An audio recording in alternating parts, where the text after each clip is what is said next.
Boa tarde, boa tarde, boa tarde. Vamos lá. O Cauã, Central de Fofocas, vamos lá, parou. Vamos lá, meus amiguinhos, amiguinhas.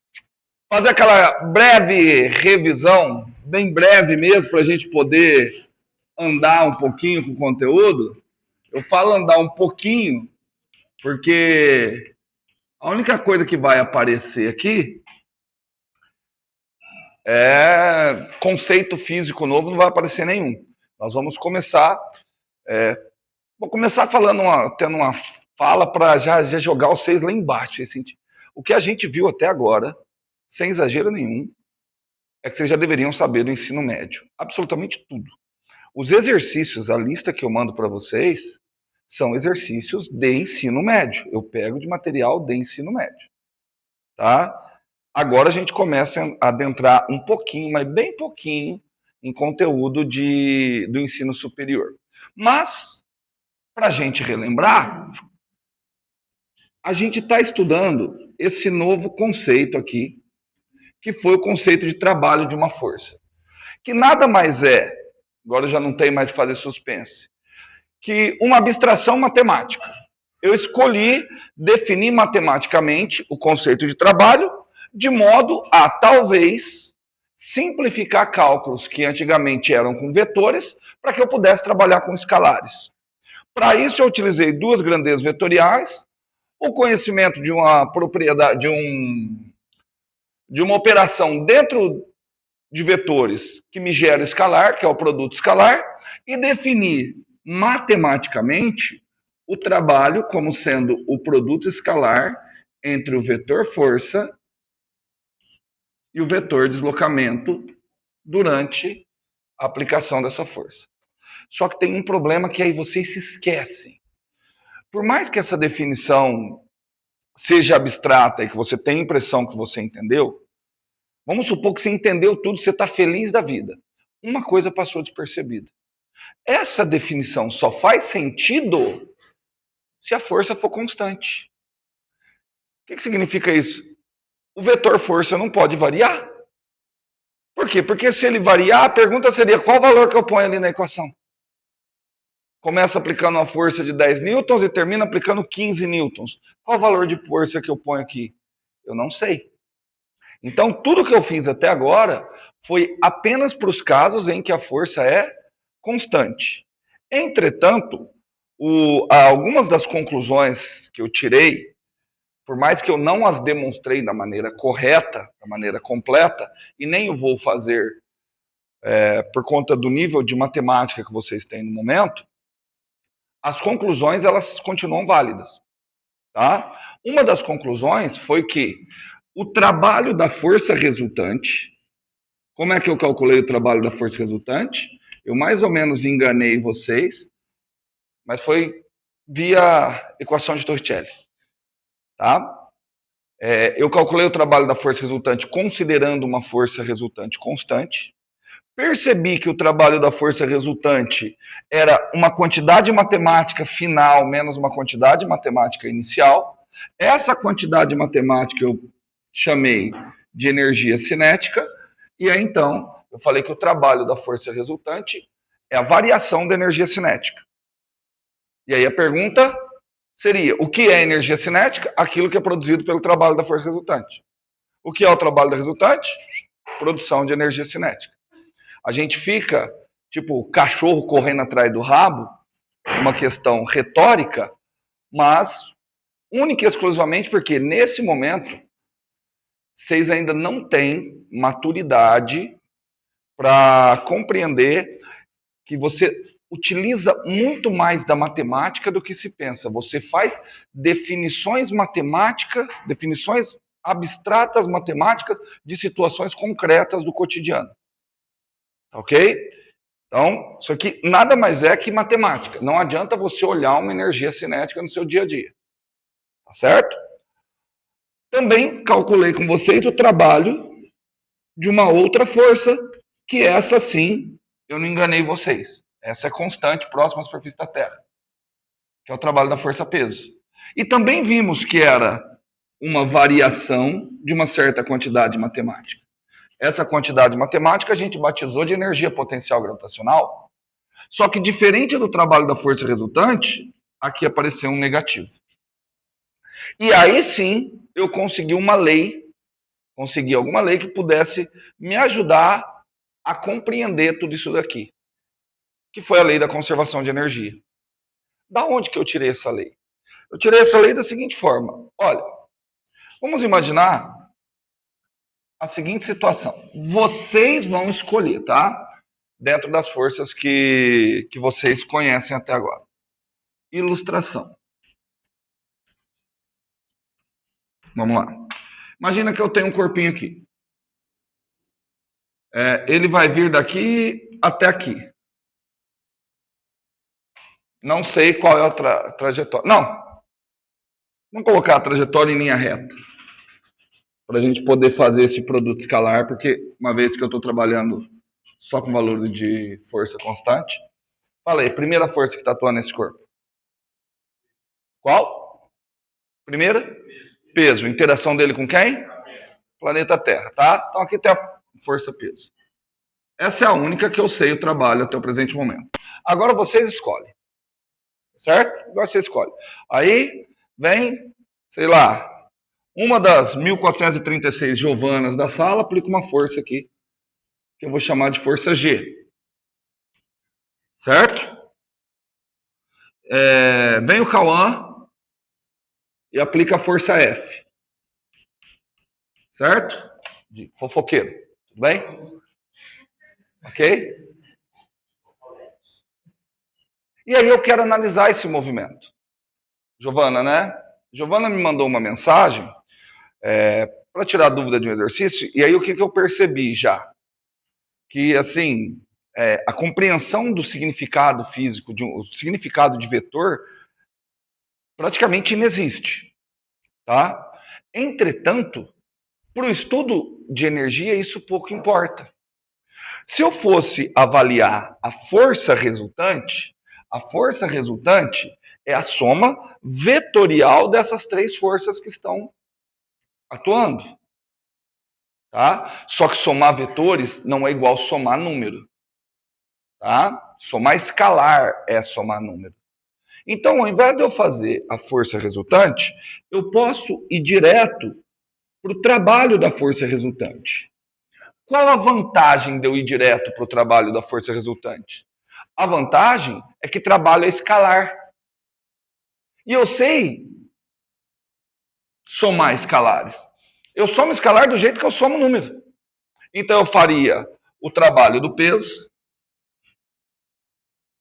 mais o trabalho da força aplicada pela Giovana mais o trabalho da força aplicada pelo Cauã. Simples assim. Só somar. Se aqui for 3, aqui for 5, aqui for 7, só somar 3 mais 5 mais 7, 19. 19 não, 3 mais 5 mais 7, 15. Certo? Tudo bem? Mas vocês não estão aqui para ficar fazendo contas, vocês estão aqui para fazer interpretações. Qual o significado de trabalho da força resultante? Variação da energia cinética. Tudo bem? Variação da energia cinética. Diferente de força, essa nova quantidade que eu estou colocando, que é o fruto da ação de uma força no espaço, que eu estou chamando de energia, isso é uma coisa que os corpos têm. Eu posso atribuir que um corpo tem energia cinética. Tá certo? Variação, trabalho do peso. O que o trabalho do peso faz? Varia a energia potencial gravitacional. De que maneira? Uma variação negativa. Aí teríamos o trabalho da força da Giovana. Putz, não resolvi aqui, né? Ou seja, eu não sei, eu sei que o trabalho da força da Giovana está relacionado a alguma energia. Vocês sabem alguma energia? Alguém conhece alguma energia giovanódrica? Não conhece. Então a única coisa que eu vou colocar é trabalho da Giovana. Mas eu sei que se a Giovana realizou um trabalho, houve alguma transferência de energia. Tudo bem? Só não consigo ver o que aconteceu. Mas sei, por exemplo, que se aquilo ali é para empurrar uma geladeira, a hora que terminar de empurrar a geladeira, o que vai acontecer fisicamente, biologicamente com a Giovana? Ela vai estar cansada. Certo? Então, significa que está tendo algum processo de perda de energia. Não é porque eu não consigo identificar de maneira clara que não está tendo. Tudo bem? E ainda tem o trabalho do Cauã. Existe alguma energia do Cauã? Não. Olha lá a cara de acabado dele. Nem energia não tem. Certo? Ok? Agora, vamos fazer uma primeira leitura daquela equação. Vou falar de novo, mas não vai adiantar nada. Estudar física não é resolver as contas. Estudar física é ter a capacidade de fazer leituras das equações. Depois que eu desligar a câmera, eu vou falar um negócio assim. Eu estou fazendo a faculdade de engenharia elétrica, é uma percepção que eu estou tendo do trabalho de engenharia. Tá? Não é uma percepção boa, mas também não sou o dono da razão. Vamos lá. Dá uma olhada aqui, que maneira que eu posso entender isso. Olha só. Vamos imaginar que esse corpo ganhou energia cinética. Tá? Se esse corpo ganhou energia cinética, o que eu posso garantir que aconteceu com esse corpo? Ele já tinha. Como é que se calcula? Olha lá, de novo, agora volta para a equação. Como é que se calcula a energia cinética? Massa V ao quadrado sobre 2. Se eu falasse, olha, esse corpo ganhou energia cinética, então aumentou a energia cinética. Então o que isso significa? Aumentou a velocidade. Ele está andando mais rápido. Tudo bem? Certo? E é de se esperar, porque teve força, né? A função de força é variar a velocidade. Então aqui, ó, se eu falar que esse corpo ganhou velocidade, olha o que eu estou dizendo.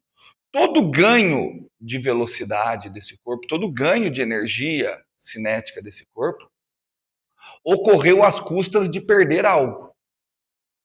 Ele perdeu essa quantidade e os outros dois que realizaram o trabalho também.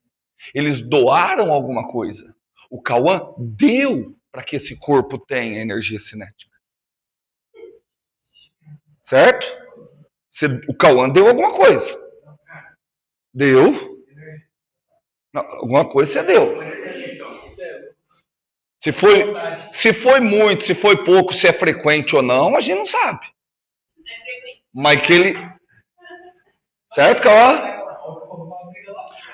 E pior, o que mais que eu posso garantir do Cauã? Que depois que ele deu, ele ficou cansado. Certo? Por quê? Porque realizar trabalho envolve o quê? Energia. E olha de novo, cara. Eu estou todo o tempo apelando para uma percepção intuitiva, cotidiana do conceito de energia. Só que vocês ainda não sabem o que é energia. Só que a gente já sabe que se você está com pouca energia, você está cansado. Tudo bem? Ok? Essa é uma primeira versão. Tem uma outra versão que eu posso ver isso. Aqui vai aparecer o quê? No lugar de variação da energia cinética, energia cinética final. Vou colocar aqui um KF. Menos energia cinética inicial. Tá bom? Acompanha aqui comigo. Só que aqui que está menos, eu vou passar para lá mais. Tá bom? Só para economizar uma linha. Aqui, do lado de cá foi, né? Do lado de cá que eu tenho menos a variação da energia potencial. Menos a variação é energia potencial inicial menos a final. Só que eu vou passar a final para cá. Ok? Mais o trabalho, mais o trabalho. Gente, acabei de fazer uma coisa que vocês não vão ver em livro nenhum. Demonstrei o teorema de conservação de energia. Olha outra maneira de eu ler a mesma equação. No final, o corpo tem energia cinética e energia potencial. Quanto de energia cinética e energia potencial ele tem? O tanto que ele tinha no início, mais aquilo que foi fruto do trabalho do Cauã e da Giovana. Ou seja, toda a energia que o corpo ganhou adveio do trabalho dos dois.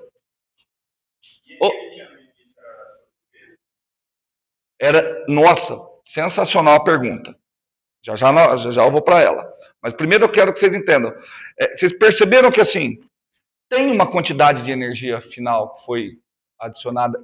Perceberam que essa é graças ao trabalho dos dois? Perceberam que eu não estou avaliando o que aconteceu com o Cauã e nem o que aconteceu com a Giovana? Eu estou avaliando num corpo o resultado do trabalho deles. Porque se esse corpo ganhou energia advinda do trabalho deles, com certeza eles perderam energia. Se eu Como que eu sei disso? Ação e reação. Tudo bem? Certo? Pergunta ali muito boa. Mas e essa energia potencial inicial? Como é que ele tinha? Quem é que realiza trabalho que está relacionado à energia potencial gravitacional? A força-peso. O que precisa ter para que o peso realize trabalho? Precisa ter altura. Então, por isso que eu falo que a energia potencial gravitacional é uma energia que está armazenada no sistema. Mas ela é armazenada devido à posição. O mesmo exemplo de toda a aula. Quando eu estou levantando esse corpo, eu estou realizando um trabalho e eu estou tentando transferir energia cinética para ele. O que o peso vai fazendo? Converte essa energia cinética em energia potencial gravitacional. Só que ele não está se movendo. Então eu digo que a força-peso está armazenando energia potencial gravitacional. Tudo bem? Certo? Revisada a aula? Respondo com sinceridade. Estão com a impressão que estão entendendo? Vamos acabar com essa impressão? Então vamos lá. O pessoal falou assim, vocês estão se prendendo só aos exercícios que eu mando no Moodle? Ninguém está pegando o material que eu enviei? Não sei, acho que foi você que pediu para eu enviar o material com antecedência, se fosse possível. Ok? Eu enviei com antecedência. Vocês já viram que tem exercícios lá no material.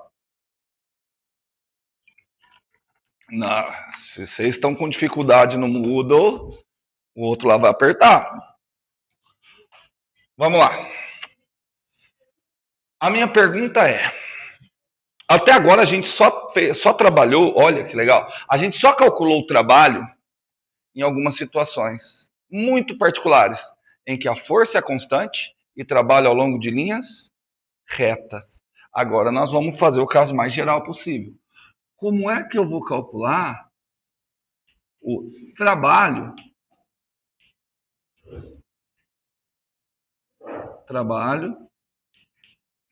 de uma força variável? Só para saber em que ponto vocês estão no cálculo. Já viram integral? Tá, mas vocês já sabem calcular, pelo menos as integrais bobocas, vocês já sabem calcular. Não, então tá bom. Variável.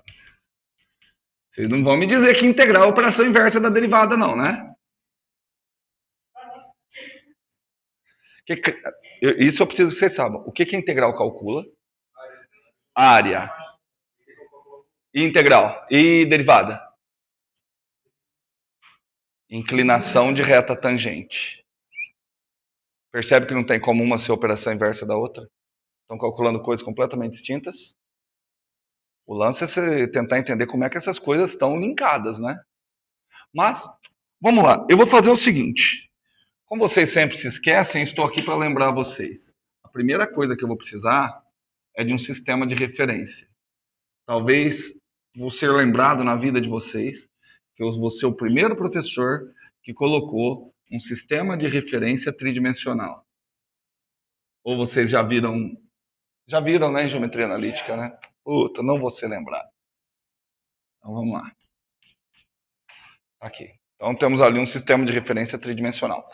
Imagine que o que vai acontecer é isso aqui, ó. Eu quero pegar um objeto, eu quero trazer ele desse ponto, pegar meu objeto aqui, eu quero trazer o objeto desse ponto até esse ponto. Certo? Então eu vou aplicando forças. E se eu vou aplicando força, o que eu vou fazendo? Estou realizando trabalho. Trabalho. Força não é responsável pelo movimento. Tá certo? Então vamos supor que nesse ponto eu aplico essa força aqui sem mundial. Ó. F1. Apliquei essa força. Vamos supor que nesse ponto eu apliquei uma outra força aqui. É a mesma força, só que agora ela... Tá vendo que ela já variou? Faz sentido que a força tenha variado, porque ali também vai ter componente centrípeta, né? Como que eu sei que ali tem componente centrípeta? Trajetórias curvilíneas. Tudo bem?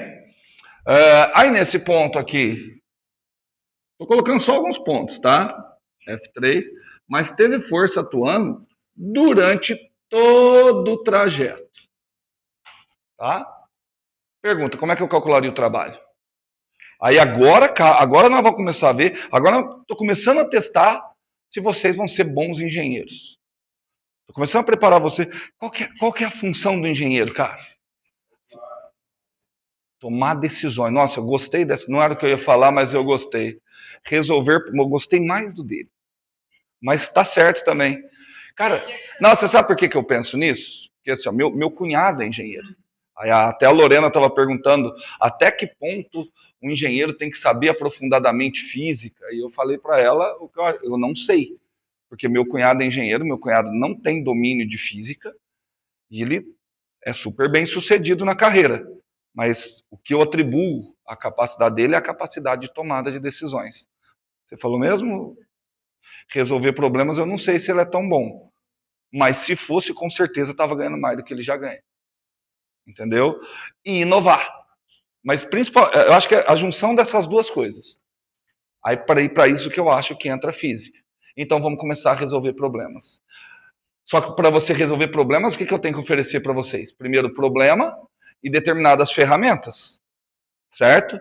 A ferramenta que você tem é que você sabe calcular o trabalho de uma força desde que ela seja constante.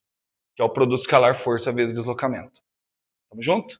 Tá? A segunda coisa, agora, é o problema.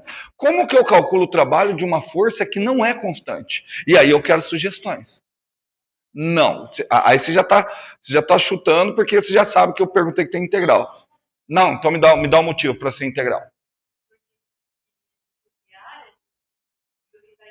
Putz, não dá, né? Porque isso daqui não é um gráfico. Mas ainda bem que você falou isso. Isso daqui não é um gráfico. Tá? O Cauã tá doido para eu fazer uma coisa aqui para pôr no gráfico, né, Cauã? Certo? Mas não, isso daqui é um trajeto.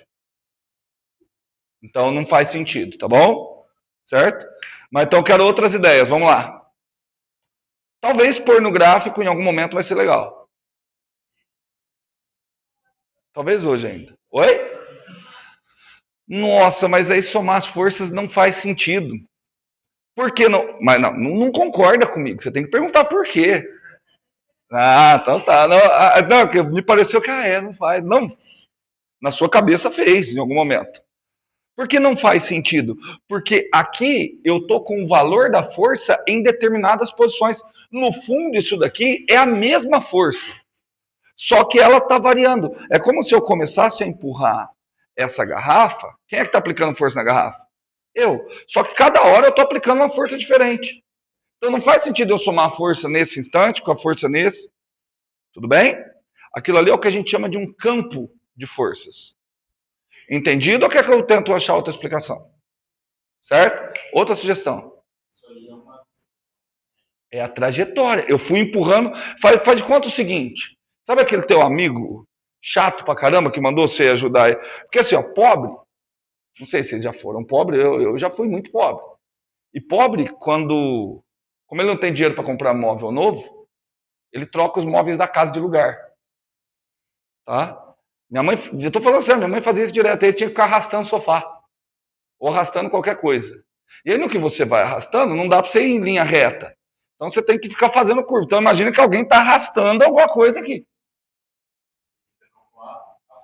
Não, eu quero calcular quanto de energia foi gasto para realizar tudo isso. Se eu estou querendo calcular quanto de energia foi gasto, o que eu estou querendo calcular? O trabalho realizado ao longo do deslocamento.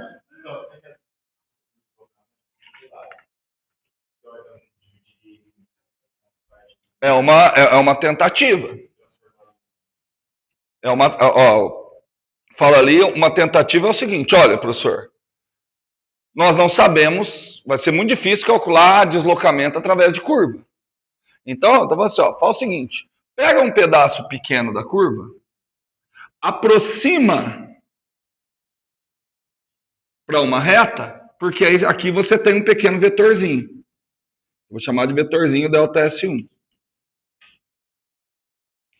Pelo menos daqui a aqui, eu sei calcular o trabalho. Como é que seria o cálculo do trabalho daqui a aqui, pelo menos? Produto escalar da força por esse pequeno deslocamento. Também não é. Porque quando você está falando isso, você está me garantindo que nesse pequeno deslocamento essa força é constante. Porque você está usando essa equação, não está? Ao longo desse pequeno deslocamento, não está? Então você está falando, ao longo desse pequeno deslocamento, a força é constante. Assim. Não tem como. Não tem como. Mas vocês são engenheiros. Você sabe, eu vou falar para vocês a diferença do físico, do matemático e do engenheiro. Vocês já estão fazendo álgebra linear, né? Então vocês têm condição, pelo menos, de entender essa piada. Tá? Mas já viram sobre espaços vetoriais. Os 8 axiomas. Então tá. Então ali vocês podem entender a cabeça do matemático. Você chega e pergunta quanto que é 2 mais 2. Se perguntar quanto que é 2 mais 2 para um físico, o físico vai falar assim, 3,9999. Pode aproximar para 4. Vocês podem ver que vocês veem isso em laboratório. Você perguntar para o matemático quanto que é 2 mais 2, esse sim vai falar. Depende de qual espaço vetorial que você está trabalhando. Se você estiver trabalhando no espaço vetorial real, 2 mais 2 é 4. Aí chega e pergunta para o engenheiro quanto que é 2 mais 2. O engenheiro vai falar assim, 2 mais 2 é 4. Mas pode pôr 6 que aguenta. O que quer dizer com isso? Engenheiro trabalha muito com aproximação. Então, olha só a minha ideia. Eu sei que nesse pequeno espaço a força não é constante. Só que eu vou pegar um deslocamento pequenininho para que eu possa desprezar essas flutuações que vão ocorrer na força. Tudo bem?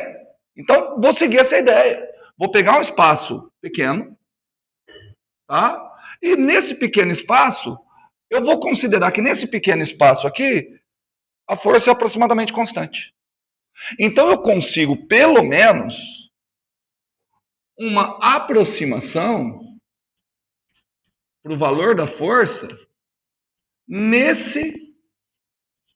para o valor do trabalho nesse pequeno trecho. Certo? Nesse pequeno trecho. Mas a minha pergunta não foi no pequeno trecho. Eu quero trabalho ao longo da curva toda. Não, que desembucha. Vocês tiveram aula com o professor desembuchando a vida inteira e não sabe nada de física até agora. Então vamos trocar a maneira, né?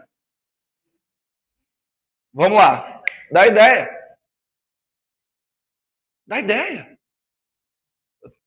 A minha função aqui não é que vocês saiam sabendo física, eu já falei, que vocês saiam sabendo pensar. Tá bom? Então, se eu ficasse contando tudo, é igual eu começar um filme e já contar o segredo. Por exemplo, Game of Thrones. Se você já soubesse o final, você não tinha nem começado. Não, e não mesmo, porque foi muito chato. Para esse trecho está correto. Só que eu não quero só esse trecho, eu quero tudo. Exato, aí, ó. É isso que eu quero que vocês pensem. Ó. Aí o que eu faço? Eu repito esse procedimento ao longo de todos os trechos. Tá? Aqui eu desenhei poucos vetores, né? Força. Mas então você sabe todas as forças. Muito bom. Talvez eu não tenha deixado claro assim. Tá. Você conhece o campo de forças. Você conhece o valor da força. Não. Perfeito. Não. Aí eu tava fudido. certo? Eu sei o valor da força em todos os trechos. Então, e o que eu vou ter? Então, já vou até colocar. Mais F2, produto escalar, delta S2, mais, blá, blá, blá, blá, mais Fn, que é a enésima força, produto escalar, delta Sn. Até aí, show? O que eu fiz? Olha lá, Giovana. Eu peguei todo o trajeto, dividi ele em quantas partes? Olha lá. Eu dividi ele em N partes. Aí eu fiz a seguinte aproximação. Cada pequena parte que eu dividi ele, eu estou dizendo que naquela pequena aproximação, naquele pequeno trecho, a força é constante. Então, naquele pequeno trecho, eu posso calcular trabalho como força vezes deslocamento. Aí eu calculo o trabalho desse pequeno trecho, calculo o trabalho desse pequeno trecho, calculo o trabalho desse, calculo o trabalho desse, faço o quê? Somo. Foi? Foi? Se eu fizer isso, eu tenho o trabalho total que eu queria? Sim ou não? Não. Você tem uma aproximação. Gente, vocês são engenheiros. Vocês são engenheiros. Tá? É. Contar outra piada de engenheiro. Essa que eu acho a mais legal. Não, eu adoro piada de engenheiro. Vocês já assistiram Big Bang Theory? Se vocês assistirem, vocês vão ver o que os físicos pensam na realidade dos engenheiros. É muito bom. Mas assiste. Tem quatro. São 3 físicos e um engenheiro. Você vai ver que jeito que eles tratam o engenheiro. Mas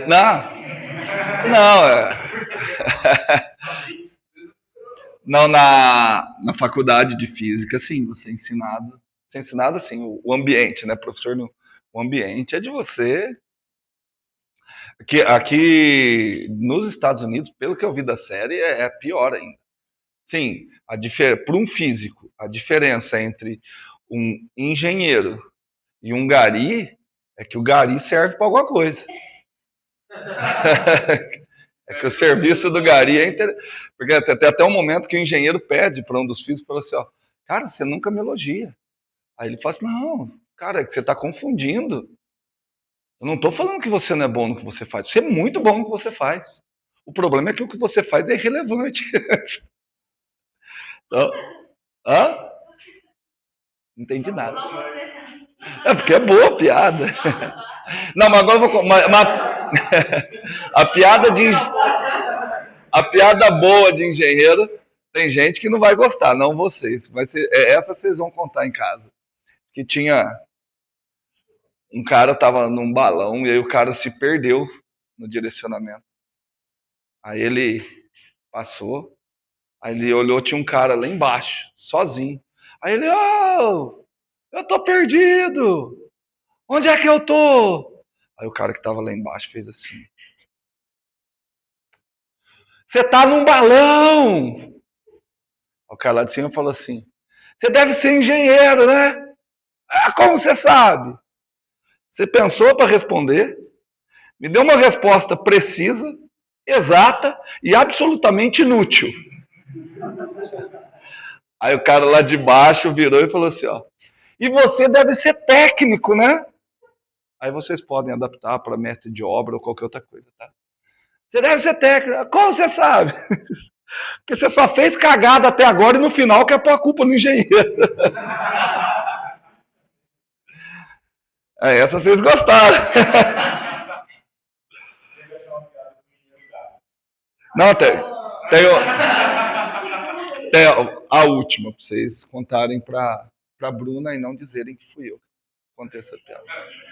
Caiu numa ilha um físico, um matemático e um engenheiro. Só que aí nessa ilha não tinha nada para comer, só tinha coco. E os cocos estavam no alto da árvore. Eles falaram, cara, aqui está um físico, um matemático e um engenheiro. A gente deve conseguir fazer o coco. Aí eles se separaram. Aí o engenheiro foi, já planejou, já fez uma catapulta. A catapulta lançava uma pedra, a pedra caía, batia no coco. O coco caía, batia numa ponta, já abria. Já tinha resolvido tudo. Aí ele foi encontrar o físico para mostrar. Aí ele chegou, aí o físico estava fazendo cálculos de qual ângulo que ele deveria lançar, qual seria a velocidade, qual o trabalho realizado pela força-peso. Aí o físico mostrou as contas, só que o engenheiro já estava com o coco. Aí foram para o matemático está fazendo um monte de conta na areia. Calma, estou acabando de provar que o coco existe. Vocês vão ver esse álgebra linear. Vocês vão ver isso. Mas vamos lá então. Por falar nisso, gente, para não falarem que vocês vão ser engenheiros meia boca, não vamos chegar com isso aqui em casa, né? Vamos escrever isso daqui de uma forma mais legal. Porque aqui eu tenho, tá vendo que tudo tem índice? Eu posso escrever que há uma aproximação para esse trabalho é Fi escalar delta SI, onde esse I está indicando o índice, né? E eu posso indicar isso, fica mais bonito, eu indicar isso como um somatório, com I variando desde 1 até N. Isso é uma aproximação do trabalho. Agora vamos fazer o seguinte, vamos começar a inspirar o mercado de trabalho aqui para vocês. Como é que vocês vão lidar no mercado de trabalho? Se eu puder ferrar meu concorrente, eu vou ferrar para ganhar um emprego. Certo? Então vamos imaginar que assim, imagina se eu começasse a dar provas nesse nível, a prova é comparativa, só os 5 primeiros vão passar.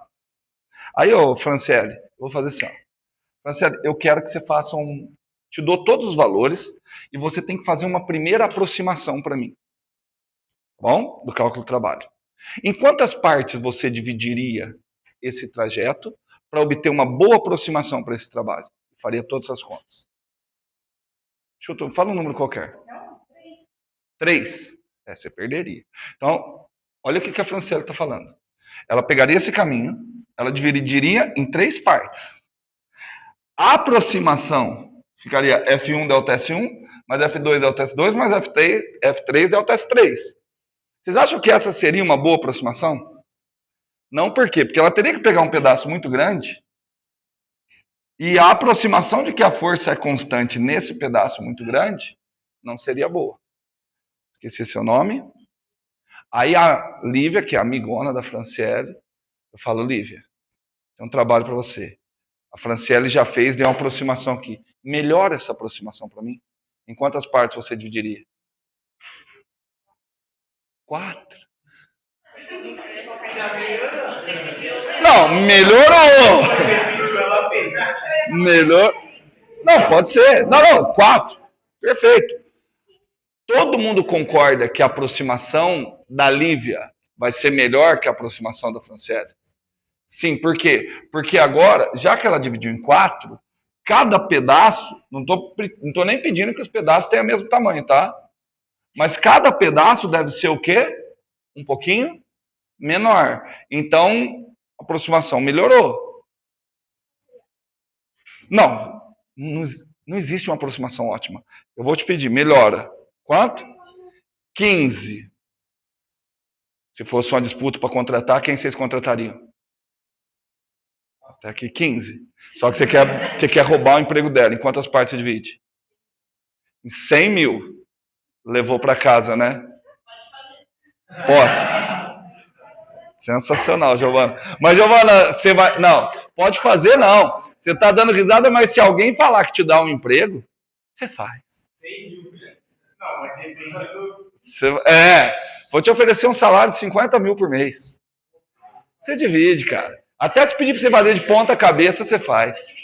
Então, aí você tem que melhorar. Em quantas partes? 300 mil. O que eu quero que vocês percebam perceberam que, independente do número de partes que eu divida, ainda será uma aproximação? Perceberam? Tá? E perceberam que eu consigo melhorar o quanto eu quiser? Certo? Só que aí é um detalhe. Aí agora a gente sai da engenharia e aí a gente tem que entrar na matemática. E se eu quisesse não uma aproximação? E se eu quisesse que isso fosse uma igualdade?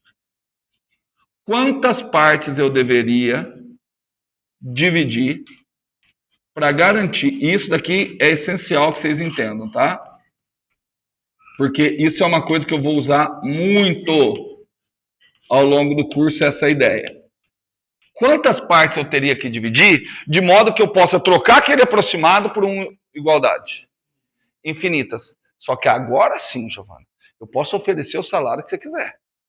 Você consegue dividir aquilo em infinitas partes e somar as infinitas? Não. Só que a matemática é maravilhosa por causa disso. Você não precisa dividir em infinitas partes, você não precisa fazer toda essa conta, porque o que te interessa é o resultado. Eu consigo o resultado que eu obteria caso eu conseguisse dividir em infinitas partes. Essa é a operação que se chama limite. Então, olha só, limite quando n cresce indefinidamente. Tá certo? Quando n cresce indefinidamente. Então, olha só a ideia. A ideia está tudo por... Na realidade, computadores, programas de engenharia que vocês vão utilizar, não fazem isso. Programas de engenharia fazem isso. Aproximação. E aí, muitas vezes, vocês falaram assim, não dá para fazer os 300 mil na mão. Não dá. Colocar um computador para fazer? Porque, nem sempre eu garanto que essa operação matemática é possível de ser resolvida. Eu sei que ela vai ter um resultado, mas nem sempre. Por exemplo, e se o resultado for um número irracional? Tudo bem? Vou pedir, por exemplo, calcula o comprimento de um círculo. Que jeito você vai fazer? Você vai cortar em pequenos pedacinhos, tá? E vai somando. Só que ele não vai convergir, porque o resultado é um número irracional. Mas aí ele vai aproximar o melhor possível. Aí você, o melhor possível é você que escolhe. O que eu quero? Eu quero aproximação com 2 casas decimais? Ponto. Eu preciso programar o computador para travar. Eu quero uma aproximação com 7 casas decimais? Então, esse melhor possível depende do problema que você tem. Vou pegar um exemplo, vocês de engenharia civil. Vocês vão estudar fenômeno de transporte, vocês vão trabalhar com um negócio que chama coeficiente de dilatação. No coeficiente de dilatação, o seu erro, se você, por exemplo, se um resultado tinha que dar 4, ele deu 4,00001, pronto, você derrubou um prédio. Tá? Então, essa já é uma aproximação que não pode. Então, para esse tipo de problema, você precisa de uma aproximação mais fina. Entendeu? Por isso, conhecer a teoria. Entendeu? Então, assim, quem vai definir essas coisas são vocês. Tá? E deveria... Cara, isso aqui é uma soma, né? Quantas parcelas vão ter essa soma? Quantas? Infinitas. É natural para vocês imaginar que se eu estou somando infinitas parcelas, eu vou ter um resultado finito ou não é natural? Não é. O que você está fazendo? Somando tudo e fazendo o quê? Juntando. Você está somando, você está juntando, né? Fala um sinônimo para a palavra, eu estou juntando. Fala um sinônimo para... Agrupando, outro sinônimo. Compactando, outro sinônimo. Agregando, outro. Integrando. Isso daqui é uma integral. Acabei de mostrar para vocês o que é uma integral. A integral é uma soma infinita. Certo? A integral é uma soma infinita. Só que qual que é o detalhe dessa soma? Que essa soma tem que chegar no resultado. Então o que deve acontecer com cada parcela? Ficar cada vez menor. Então a integral, tanto que, olha só, vou mostrar para vocês. Eu não quero ficar escrevendo isso aqui toda hora. Eu quero indicar que tem uma soma. Então eu vou pôr a letra S. É um S mesmo. É um S alongado. Quem é que eu estou somando? As parcelas é isso aqui. F, produto escalar, ds. Por que você trocou o D? Porque eu preciso de indicar que cada parcela está cada vez menor, né? Delta, em grego, é o D maiúsculo. Para indicar que ele caiu, eu troco pelo D minúsculo. Tudo bem? Não. Não é porque é derivado. Não tem nada a ver com a derivada. Tá? É só para indicar que é pequenininho. O que você fez no limite? Você foi pegando pedacinhos cada vez menores do que? De deslocamento. Você não pegou pedacinho cada vez menor de deslocamento? Então, assim, isso eu não consigo indicar nessa anotação. Aqui eu ainda indico que cada pedacinho é menor, porque eu estou tomando o limite com n tendendo a infinito. O n crescendo muito. Se o n cresce, cada pedacinho fica menor. Para eu mostrar isso aqui, eu troco o delta pelo d, para indicar que ele é pequenininho. Certo? Só que aquela integral ali, vocês não aprenderam ainda. Não é a integral que vocês estão resolvendo lá. Essa daqui é uma integral, vou até colocar um outro símbolo aqui, um C. Essa é uma integral que a gente chama integral de linha do tipo trabalho. Porque ela está calculando trabalho. Tá? Essa vocês não vão... Eu vou ensinar um caso dela só. Um caso particular. Em que há uma linha reta. Porque se for uma linha reta, a gente volta no caso de vocês. Tá bom? Mas, antes de mais nada, estou vendo as carinhas aqui. De novo. Então, o que é uma integral? É uma soma, né, então? É uma soma de quantas parcelas? Mas o que vai acontecendo com cada parcela? Vai diminuindo. E aí, mais um motivo que integral não é operação inversa e derivada. Integral é soma, derivada é divisão. Derivada você pega uma variação e divide por outra. Então não dá para você falar que integral é operação inversa da derivada. Tá certo? Até porque existem funções que têm derivada, mas elas não são integráveis. Certo? Cara, existe toda uma área na matemática, que é só dedicada à teoria da integração. Essa área chama teoria da medida. Aí lá você vai ver outros trocentos tipos de integral. A integral de Lebesgue, integral, a que vocês veem aqui é a integral de Riemann. Aí tem outros... Por que eu estou sofrendo? Só porque eu lavei o meu apagador e não estou querendo sujar? Certinho? Ó, então vou fazer uma pausa só para eu mostrar para vocês que é sim muito possível eu somar infinitos termos e obter um número real. Tá? Vamos pegar aqui, ó. Então, pausa. Só para que eu acho legal brincar com essas coisas. Pausa. Então, vamos lá. Eu vou chamar S. Ó, eu quero somar infinitos termos, tá? Franciele, você é boa para escolher. Escolhe o primeiro. Qualquer um. Boa. Mais. Meio. Mais. Um quarto. Ó, tá ficando com carinha de integral? Hã? Tá, né? Por que esse aqui tá ficando com carinha de integral? Que eu tô somando e cada parcela tá diminuindo. Tá bom? Eu vou resolver essa conta só com cálculo que vocês sabem. Tudo bem? Tudo bem? Olha que legal. Eu vou pegar desse lado. Seria um probleminha legal para eu colocar para engenheiros resolver. Soma isso aqui. Sem fórmula.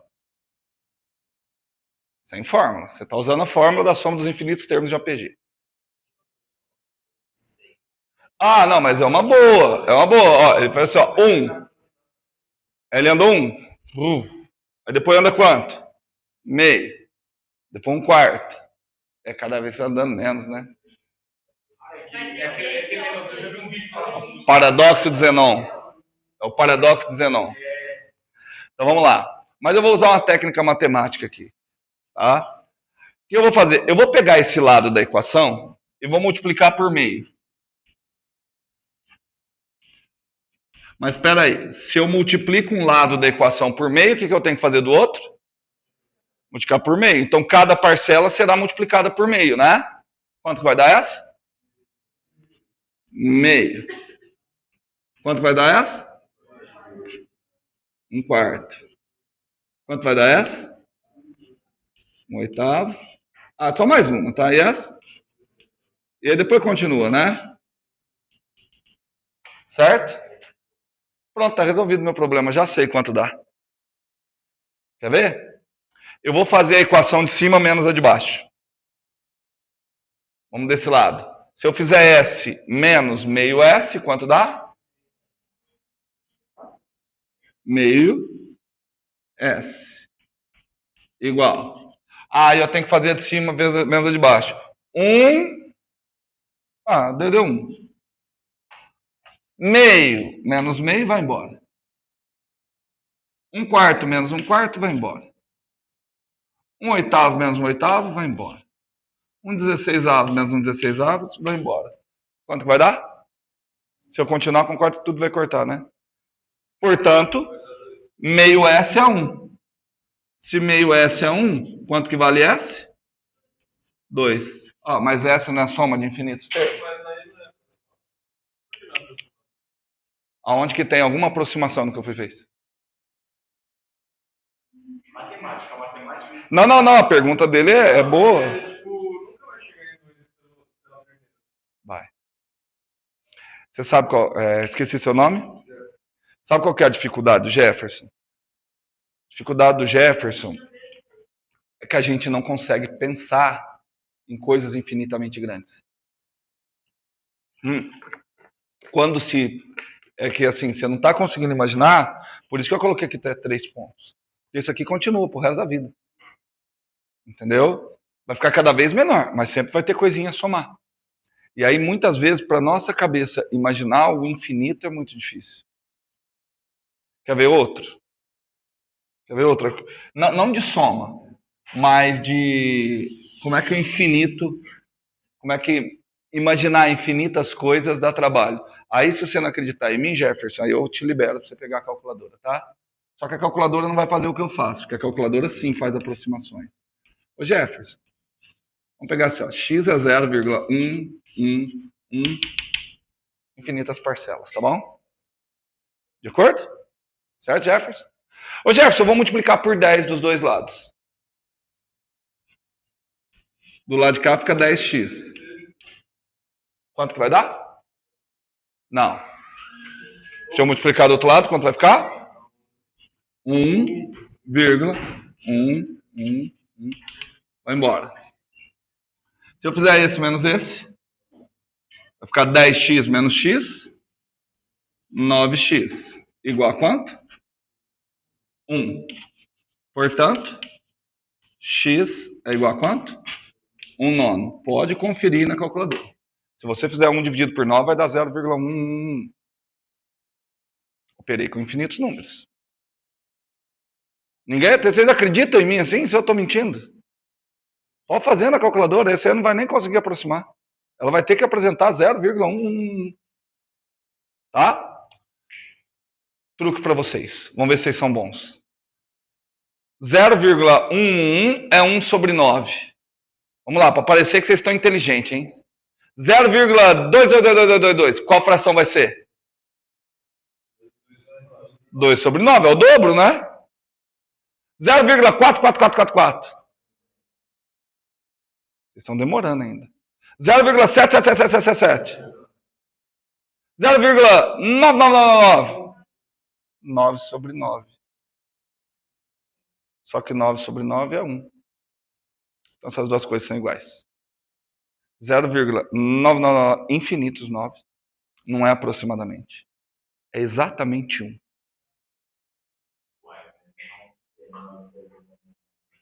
1. Eu tenho. É o que eu falei, a nossa cabeça não é pronta para pensar nem no infinitamente grande, nem no infinitamente pequeno. Vocês trabalham muito com infinitamente pequeno quando vocês estão trabalhando com derivadas. Tá? A derivada é olhar o infinitamente pequeno. Tá? Tudo bem? Diga.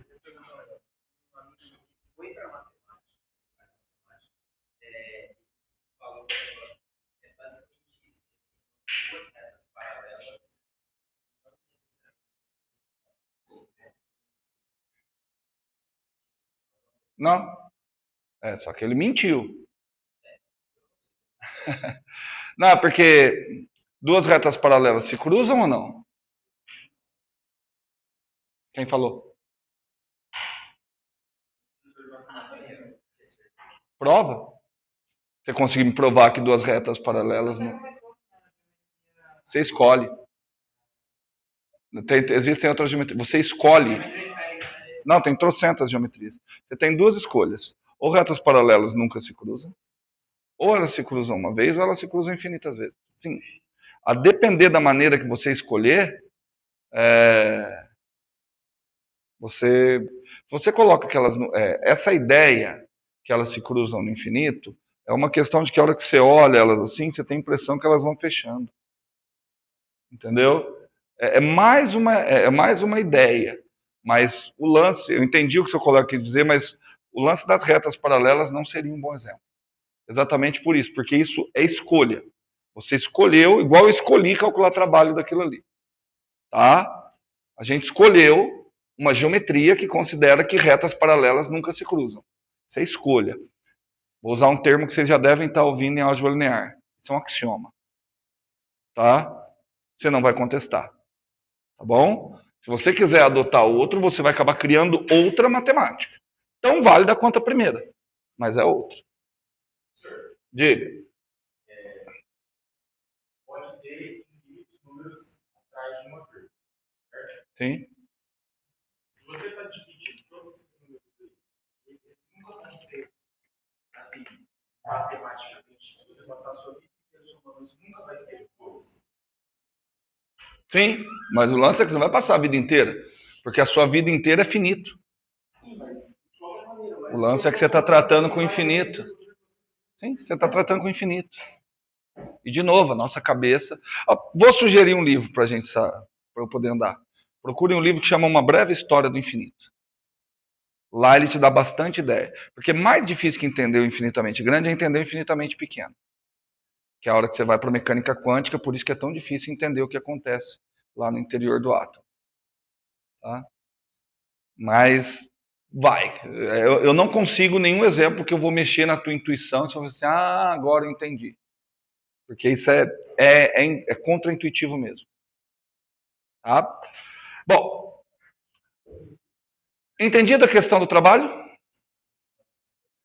Posso estar mentindo. Mas não garanto, não posso falar garanto que vocês são obrigados a acreditar em mim. Leia esse livro. Talvez esse livro te ajude. Uma breve história do infinito. Nós vamos fazer uma outra coisa. Eu vou falar de um tipo de força muito especial. Tá? Já sabemos calcular o trabalho de forças variáveis. Vamos falar de uma força restauradora.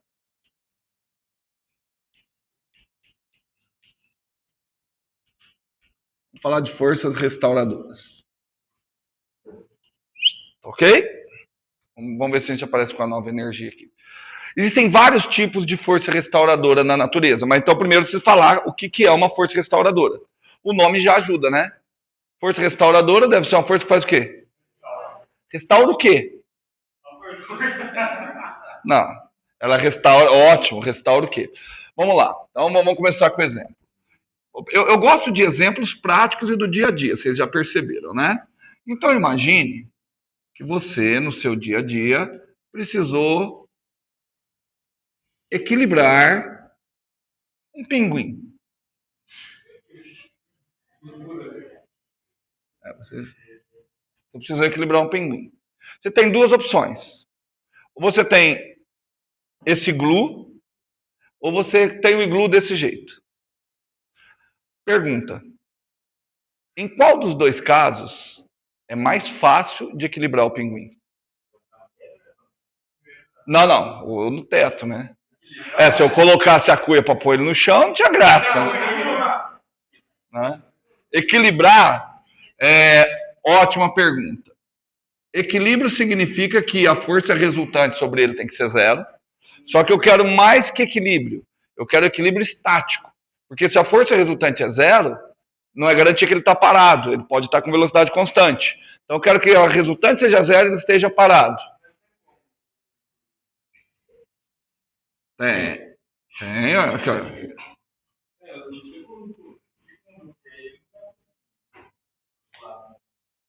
qual dos dois casos existem, os dois ali são possíveis.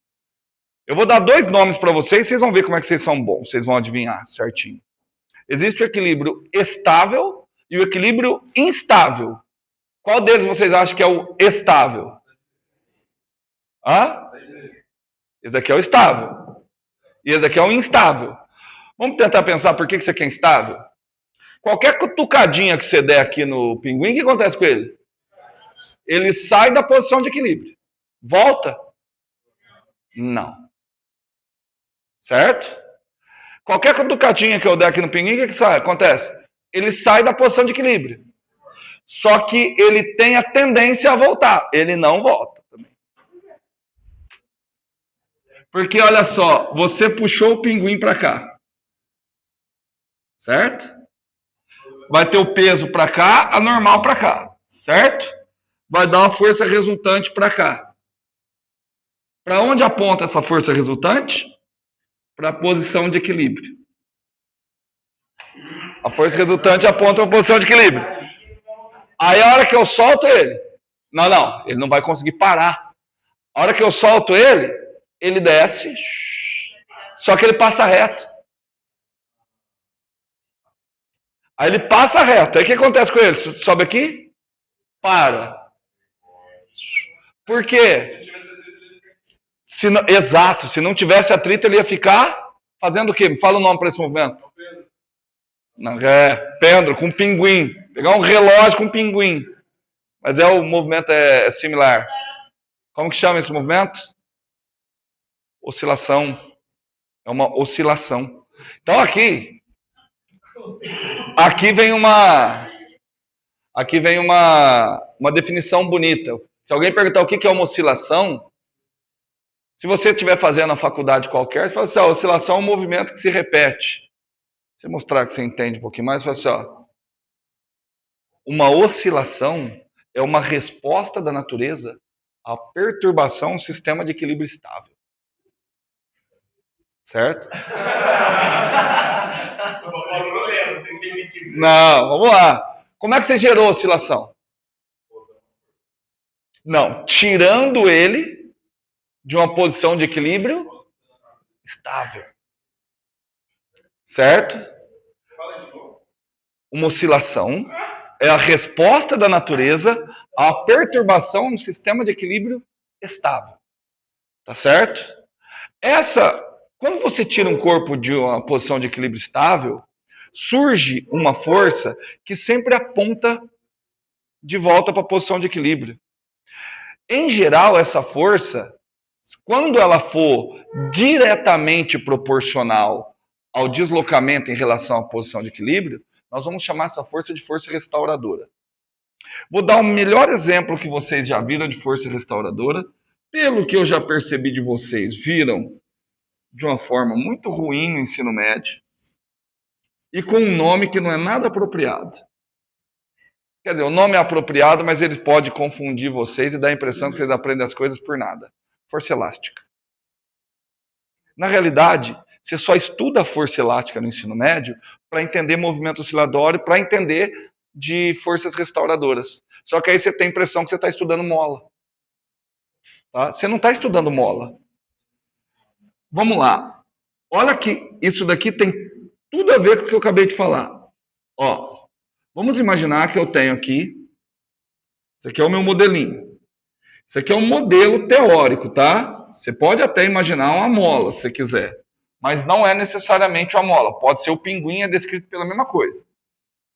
Aqui eu tenho a posição de equilíbrio. Vou colocar meu sistema de referência como sendo o eixo X. Acompanha comigo. Tirei o corpo da posição de equilíbrio. Vai aparecer uma força restauradora? Apontando para onde? Aponta para a posição de equilíbrio. Certo?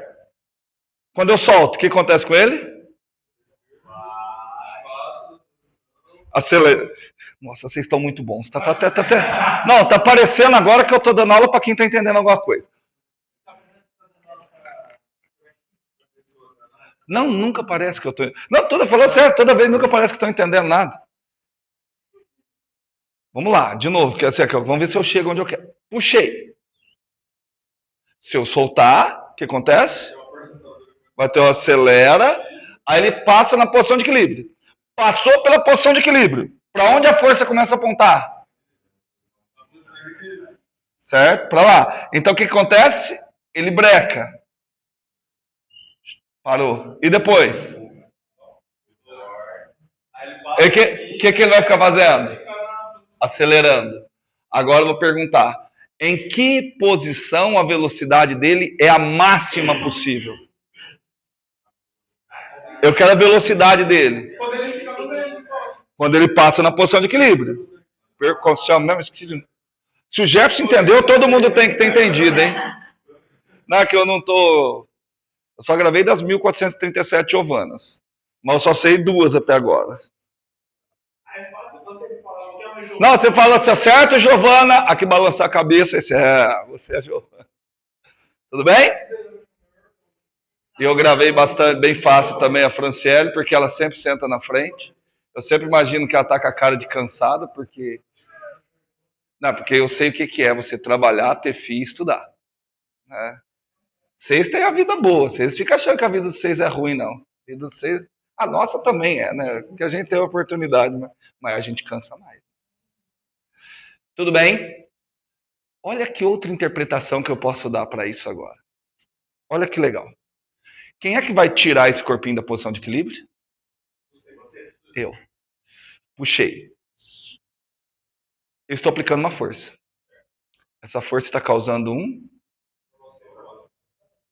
deslocamento. Se a minha força está causando um deslocamento, o que eu estou realizando? Trabalho. O que eu estou tentando transferir para o corpo? Energia cinética. Estou conseguindo? Não. Por culpa de quem eu não estou conseguindo? Da mola. Porque a mola está puxando na direção contrária e convertendo essa minha energia cinética em outro tipo de energia. Energia potencial. Ótimo. Vamos dar o nome de elástica. Tudo bem? Eu falo energia potencial porque é como se a mola tivesse armazenando a energia que eu estou tentando transferir. Certo? Tudo bem? Quando eu solto, o que a mola faz? Libera essa energia. Na forma de energia cinética. Então aqui o que vem acontecendo? Ó, ela vem convertendo energia potencial elástica em energia cinética. Aqui ela só vai ter energia cinética. E depois? Exato. E vai ficar só essa troca de energia. Energia potencial elástica e energia cinética. Energia potencial elástica se convertendo em energia cinética. Durante todo o tempo. Certo? Qual que seria o problema agora? Já entendi tudo. Preciso calcular a energia potencial elástica. Do que deve depender? Bom, ó, primeiro vamos tentar tirar a ideia. Do que deve depender a energia potencial elástica? Primeiro, vamos definir. Vou passar 2 definições. Energia potencial elástica. Energia associada ao trabalho de quem? Da força elástica, da força restauradora, que agora eu já estou chamando de força elástica. Tá bom? Então, energia potencial elástica, energia armazenada devido ao trabalho da força elástica. Presta atenção. Energia armazenada devido ao trabalho da força elástica. Quem é que consegue liberar essa energia que foi armazenada? A própria força elástica. Agora a gente precisa calcular. E aí, assim, do que deve depender essa energia? Primeiro, da distância em relação à posição de equilíbrio. Concorda? Deve depender da mola também. Primeiro, nós vamos precisar de um modelo que é assim, ó. O que eu vou colocar aqui, gente, não é uma verdade. Tudo que eu vou colocar vale apenas para um tipo de mola. Eu estou falando mola, mas é um tipo de movimento. Isso daqui pode entrar no mesmo caso. Tá? Isso só vale para o caso em que a força é diretamente proporcional ao deslocamento em relação à posição de equilíbrio. Não é em todos os casos que isso acontece. Tá? Nem sempre a força é diretamente proporcional à posição de equilíbrio. Nem sempre. Mas nós só vamos analisar esses casos porque vocês ainda estão engatinhando no curso de engenharia. Certo? Como é que eu transformo uma relação de proporcionalidade numa relação de igualdade? O que eu tenho que adicionar? Vocês não sabem? Fala, não sei então, gente. Não sei. Não sabem? Vocês não fizeram a quarto ano? Símbolo de igualdade. Ah, sim, é só trocar isso e pôr um igual. Show de bola. Não, assim, vamos pensar assim, ó, por exemplo, todo mundo está de acordo comigo que, vamos lá que eu fui e comprei banana no mercado. Vamos imaginar que a banana está sendo vendida por unidade, tá? Todo mundo concorda que o tanto que eu vou pagar no caixa é diretamente proporcional à quantidade de banana, né? Por exemplo, se eu levar 6 bananas, eu vou pagar X. Se eu levar 12 bananas, quanto eu vou pagar? A minha pergunta é, qual o significado desse X? É uma constante, mas ela tem um significado. É o preço de cada banana. Certo? Mas o que o Jefferson falou, eu gostei mais ainda. Uma relação de proporcionalidade se transforma numa relação de igualdade simplesmente colocando uma constante multiplicativa. E aí cabe a mim interpretar o significado dessa constante multiplicativa depois. Tá bom? Então eu vou colocar aqui, ó. Vou transformar de cara numa relação de igualdade. Tá aqui a constante multiplicativa. Só que tem um detalhe. Pode ir. Se eu puxo para cá, para onde aponta a força elástica? Se eu aperto, para onde aponta? Ou seja, o sentido da força é sempre oposto ao sentido. O sentido da força é sempre oposto ao deslocamento. Certo? Então eu tenho que colocar um menos aqui. Tudo bem? Fala, o que vocês estão rindo aí? Não, agora fala. Já atrapalhou? Não, você está fazendo graça. Fala logo.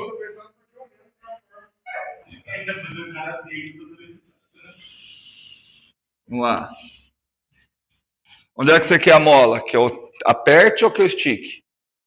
Ó, aqui está a posição de equilíbrio. Aqui está a posição de equilíbrio. Não, vamos igual. Agora eu vou esticar também. Ó. Estiquei. Certo? Para onde está o vetor de deslocamento? Para cá, ó. A partir do centro, ó. Aqui está o vetor de deslocamento. Para onde aponta a força? Elástica? A posição de equilíbrio. Certo? Se eu pressionasse, o deslocamento estaria para cá, só que a força para lá. Tudo bem? E aí o que eu preciso? Eu preciso calcular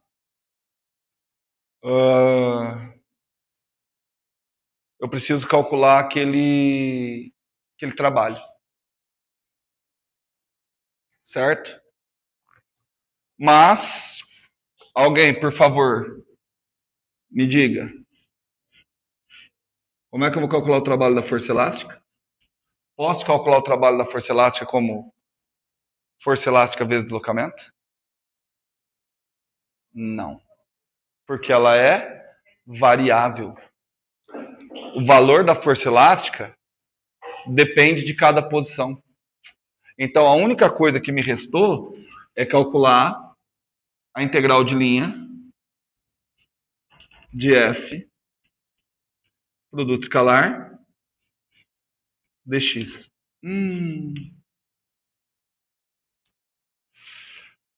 Falei para vocês, isso daqui é uma integral de linha. Ela indica o caminho. Para nossa sorte, por isso que eu peguei esse exemplo, o caminho é uma linha reta, não é? Se o caminho é uma linha reta, a integral de linha é a integral que vocês estão acostumados. Tá? É a integral simples. A integral simples que vocês aprenderam com a Bruna, ela é a integral de linha ao longo de uma linha reta. Então, eu posso simplesmente fazer isso aqui, ó. Isso daqui vai ser integral simples. Aí na integral simples, eu não coloco o caminho, eu coloco simplesmente inicial e final. De acordo? Então, eu vou colocar aqui posição inicial, posição final, Força elástica, produto escalar ds. Como é que eu calculo o produto escalar? Módulo da força. Quanto que é o módulo disso? K. X. Módulo do deslocamento, dx. Cosseno do ângulo. Qual o ângulo formado entre a força e o deslocamento? 180. Não, cosseno de 180 menos 1. Certo? Eu ia fazer de outra forma. Como a gente tem pouquíssimo tempo e vocês já falaram, vocês já sabem essas integrais níveis bobocões. Por enquanto eu vou fazer por integral. Certo? Tudo bem? Tudo bem? Vamos lá? Bom.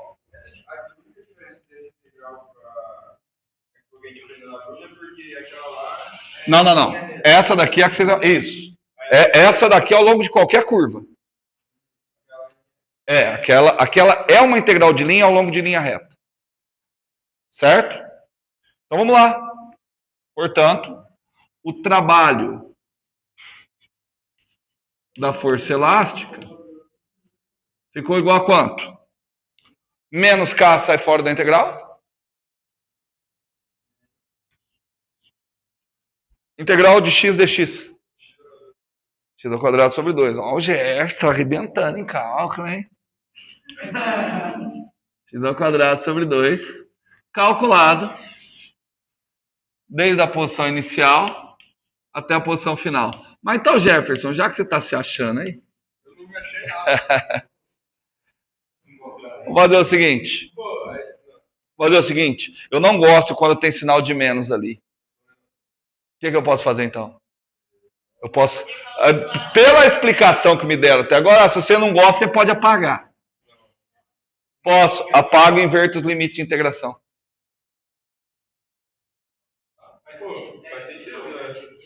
Faz sentido não? Vocês não viram essa propriedade ainda? Ainda não? Mas porque o sinal de... a integral, ela tem um caminho. Né? Você começa no ponto x0 e termina no final. Quando tiver um de menos, o que está indicando? Final.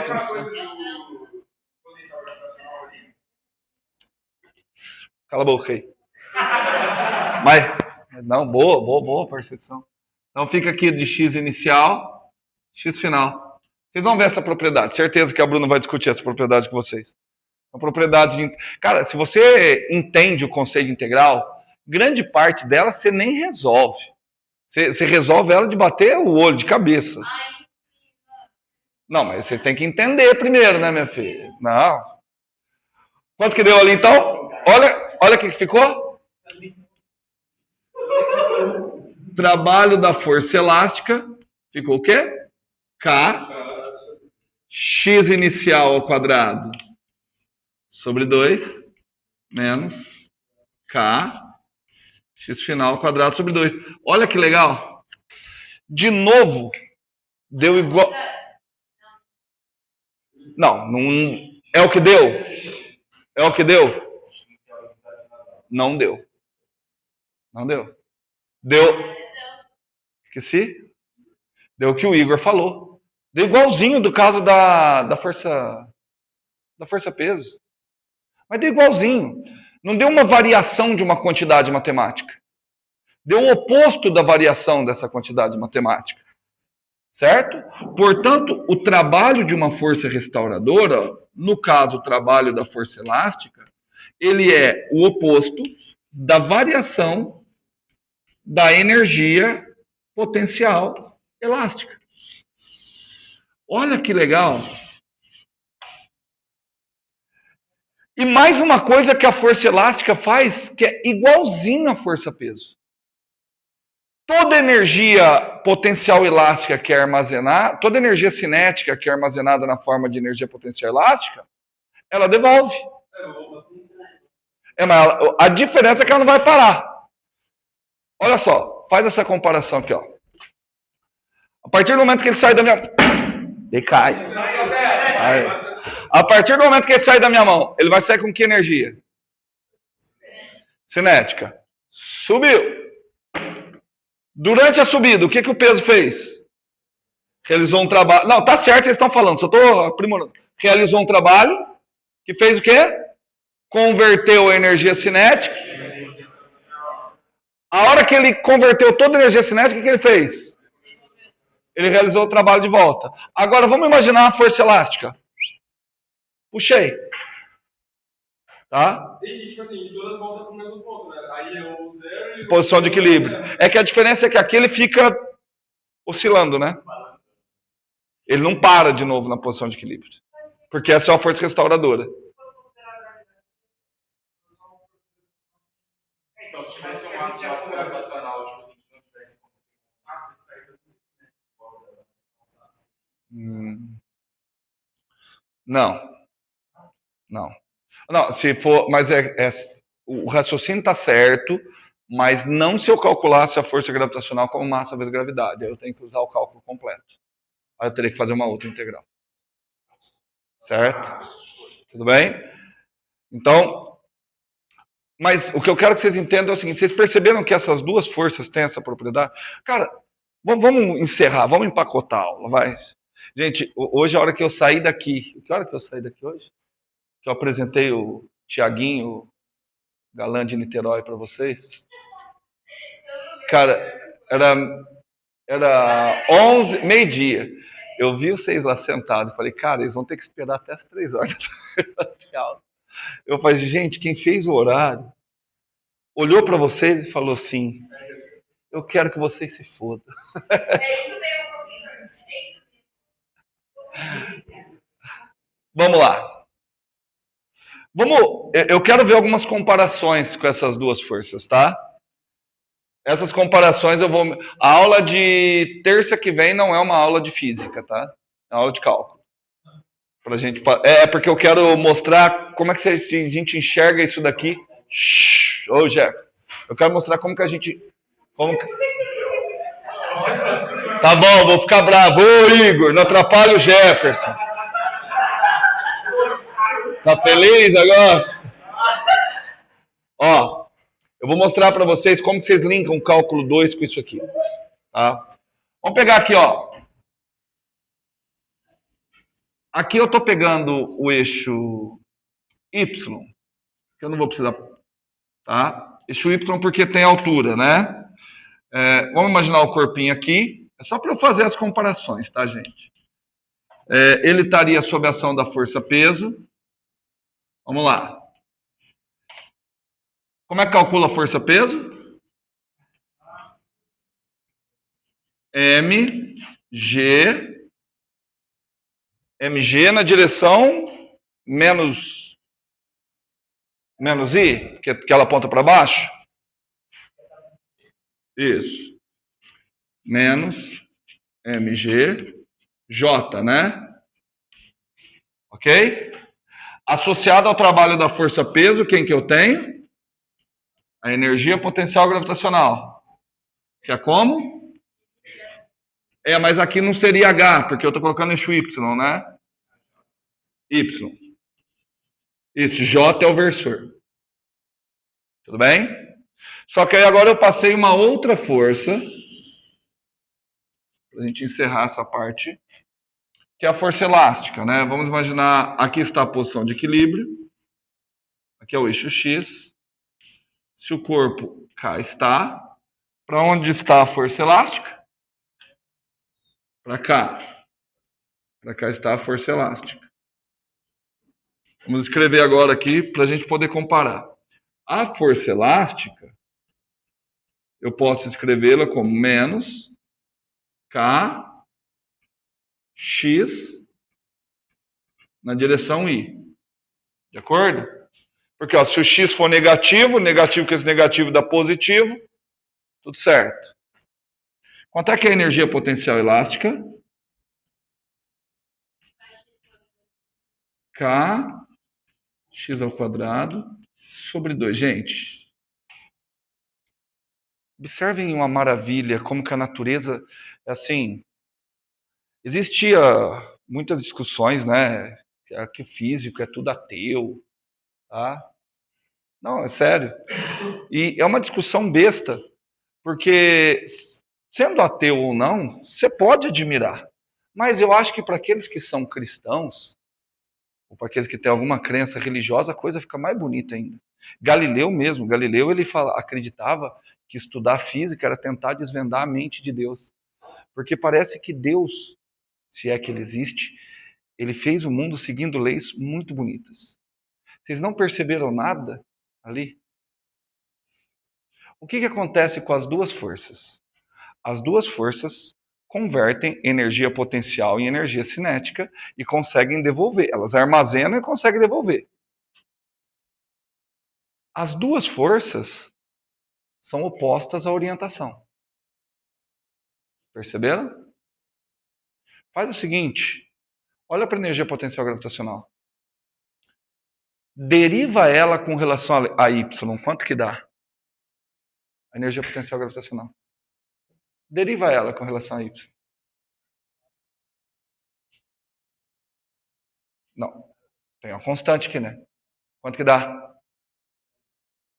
Gente, vocês não sabem derivar? dy, vocês não sabem derivar? Gente, se falar, fala não sei porque eu ensino. Pra mim é Quanto é que dá a derivada de 3y com relação a y?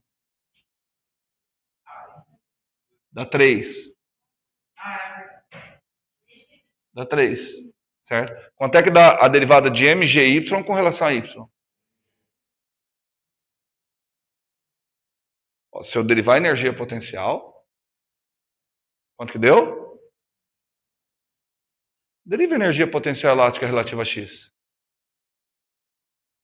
Quanto que deu? Quanto? Que 2K, gente? O 2 cancela com o K, com o 2 aqui. Kx. Perceberam? Se você derivar aqui, você cai na força. Você só tem que pôr o sinal de menos na direção indicada pela sua variável de... Exato, porque força é vetor. Certo? E aqui? Aqui não é de se espantar, porque eu obtive isso a partir de uma integral. Obviamente, se eu derivar, eu tenho que voltar nele. Tá? Isso é uma força conservativa. Uma força conservativa é uma força cuja derivada da energia potencial a ela associada volta na força. E o que a força conservativa indica? Deixa eu ver. Tenho 2... Bom, não tenho, né? Mas comecei um pouquinho atrasado, mas 2 minutos mais do que suficiente. Ela faz o seguinte, ó. Imagine que aqui eu tenho energia cinética. Aqui eu tenho energia potencial. Qual energia potencial? Depende da força. Se a força for conservativa, vai ter uma energia potencial associada a ela. Tá certo? Então, o que essa força faz? Ela realiza um trabalho que converte energia cinética em energia potencial gravitacional. Mas esse trabalho é negativo. Porque durante esse trabalho, essa força retira a energia cinética do sistema e armazena na forma de energia potencial gravitacional. E depois faz o quê? Libera essa energia, realizando um trabalho que agora é o quê? Positivo. Liberando energia potencial gravitacional na forma de energia cinética. Tá? E eu já sei que o valor dessa força, olha só, o valor dessa força está relacionado com a derivada da energia a ela associada. A derivada, eu vou colocar R, porque aqui eu coloquei X, Y, é uma derivada espacial. Tá? Com um sinal de menos na direção do versor. Cara, isso sempre vai acontecer. Isso acontece com forças conservativas. Certo? Hoje, por mais que não pareça, foi a aula mais pesada que a gente teve até agora. É a aula que vocês mais têm coisas para estudar. Não deixe, eu estou vendo aqui a Franciele, com o livro do Nussens vai. É um livro muito bom, Mas eu sugiro, primeiro, pega o material que eu mandei. Ou esse. Esse aqui tá bom. Mas por que eu sugiro o material que eu mandei? Eu sugiro o material que eu mandei por conta que eu sigo a aula. E aí você já dá uma relembrada. Lê o material, lê isso aqui, dê uma lida no Nussenswein. Tem os exercícios. Tem os exercícios no material que eu deixei, porque daqui para frente não tem nada de novo. Tá? Deixa eu ver aqui. Sugerir uns exercícios aqui para vocês. 158.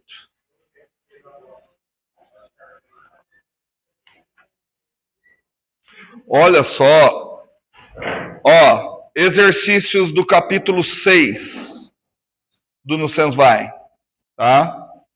Exercício 1, 2, 3, 4, 5, 6.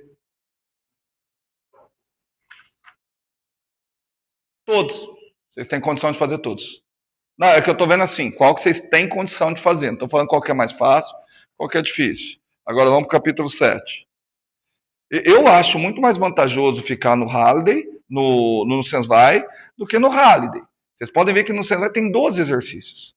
No Halliday tinha 300, só que esses 12 aqui você sofre. Oi? Tem, eu. Vamos ver o capítulo 7. Ah, não, o capítulo 7 está mais pesadinho por enquanto. Não, façam os que eu tenho no meu material, tá bom? Eu vou fazer o seguinte, semana que vem, deixa eu parar aqui, eu vou fazer uma